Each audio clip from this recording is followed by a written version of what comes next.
जब बॉस अपनी बेटी से पूछते हैं कि अगर मैं शादी करना चाहूँ तो उसकी बेटी कहती है कि उस वादे का क्या जो आपने माँ से किया था कि आप हमेशा उनसे प्यार करेंगे और अगर आप मेरे लिए दूसरी माँ ले आए तो वो मुझे पसंद नहीं करेगी और आपके मेरे बीच झगड़ा करा देगी, मुझे घर से निकाल देगी।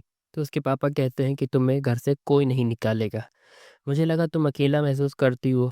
तो उसकी बेटी ने कहा आप मेरे साथ हैं तो मुझे अकेला महसूस नहीं होता और उन्हें गले लगा लेती है। बॉस भी अपनी इच्छा अपने मन में रख लेते हैं, पर उनकी बेटी चेरम उनके चेहरे समझ जाती है कि उनके लाइफ में कोई है और मन ही मन उसे अपने पापा के लाइफ से निकालने का इरादा कर लेती है। रात में फिर चुपके से वो अपने पिता के कमरे में जाती है और उनका फ़ोन चेक करती है, जिसमें सबसे ज़्यादा बात हैंक से हुई होती है। उसके पिता नींद में हैंगनी बोल रहे होते हैं। चेरेम को हनी सुनाई देता है। अगले दिन हैंग एक क्लाइंट के पास जाता है घर दिखाने के लिए। वो क्लाइंट कोई और नहीं चेरेम होती है। हैंग उसे नहीं पहचानता, पर चेरेम हैंग को जानती है। उसे लगता है कि हैंग उसके पापा का सबसे भरोसेमंद व्यक्ति है, तभी पापा उससे सबसे ज़्यादा बात करते हैं। तो वो ज़रूर जानता होगा कि हनी कौन है। वो उससे पूछती है पर उसे कुछ पता नहीं होता। फिर वो उसे अपनी माँ की कब्र के पास ले जाती है और हैंक को पता चलता है कि ये उसके बॉस की बेटी है, जो ये पता करने के लिए आई है कि उसके पिता किससे प्यार करते हैं। हैंक चैरम को नहीं बता पाता कि उसके पिता उससे प्यार करते हैं। दूसरी तरफ ऑफिस में बॉस हैंक को ना पाकर मो से पूछते हैं कि हैंक कहाँ है। वो उसके लिए लंच लाए हैं। बॉस मो को ही लंच दे देते हैं और कहते हैं हैंक को दे देना। चेरम हैंक को अपने साथ मिला लेती है और हनी को ढूंढने निकल पड़ती है। अगले दिन चेरम ऑफिस में हैंक के पास आती है और सभी स्टाफ मेंबर्स के बारे में पूछती है। चेरम सभी फीमेल स्टाफ पर शक करती है। मो हैंग और चेरम को बात करते हुए बार बार देख रहा होता है, तो चेरम को मो पर शक हो जाता है और वो हैंग के साथ मिलकर मो का पीछा करती है। रास्ते में मो बॉस का दिया हुआ लंच डस्टबिन में फेंक देता है।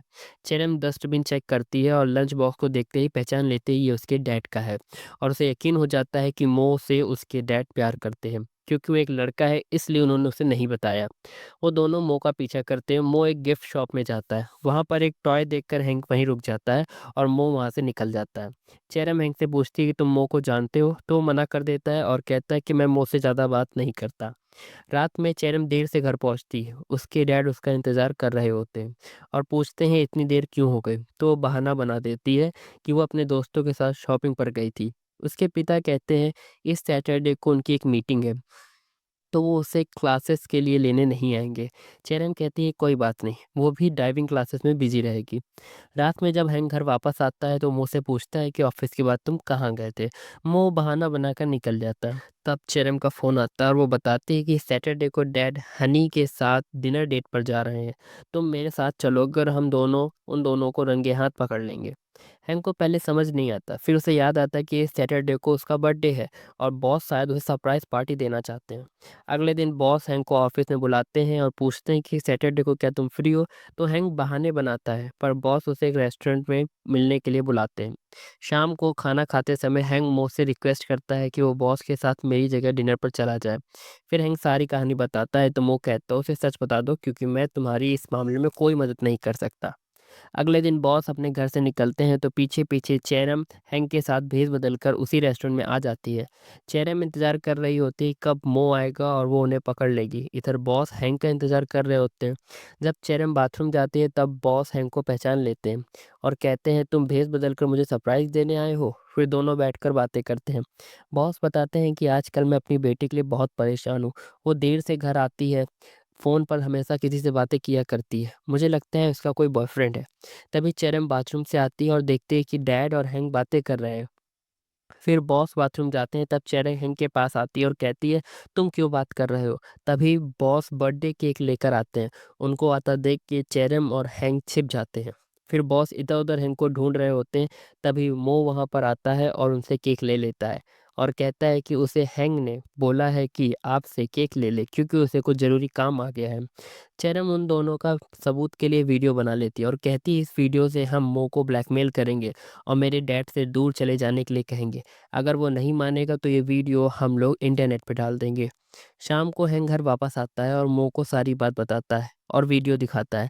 हैंग मो से माफ़ी मांगता है कि उसने उस प्रॉब्लम में डाल दिया है। मो उसे माफ़ कर देता है और उसको उसका बर्थडे गिफ्ट देता है। वो गिफ्ट में उसे वही खिलौना देता है जिसे हैंग शॉप में देख रहा होता है। तब हैंग को समझ में आता है कि मो उस दिन उसके लिए गिफ्ट लेने ही शॉप पर गया था। दूसरी तरफ जब चैम घर पहुँचती है तो देखती है कि उसके डैड उसका इंतज़ार कर रहे होते हैं। वो थोड़ा उदास लग रहे होते हैं। चैरम बहुत खुश होती है अंदर ही अंदर, वो मो को उनसे अलग कर देगी यह सोच रही होती है। जब बॉस अपने रूम में जाते हैं तो चेरम देखती है कि उसके डैड कुछ भूल गए हैं। वो गिफ्ट जो वो हैंक के लिए लाए थे वो होता है, जो उन्होंने उसे नहीं दिया होता है। अगले दिन चेरम हैंक को कॉफ़ी में बुलाती है और उसे एक पर्चियों से भरा जार दिखाती है। हर पर्ची में कुछ अच्छा लिखा होता है। वो हैंक को बताती है कि डैड ने ये गिफ्ट रात-रात जाग कर तैयार किया है, जो वो मो के लिए लेकर गए थे और हमने उनकी डेट खराब कर दी। मेरे डैड उसकी वजह से खुश रहते हैं। मुझे भी उनके लिए खुश रहना चाहिए। अगर वो दोनों एक-दूसरे से इतना प्यार करते हैं तो मुझे अब कोई चिंता नहीं।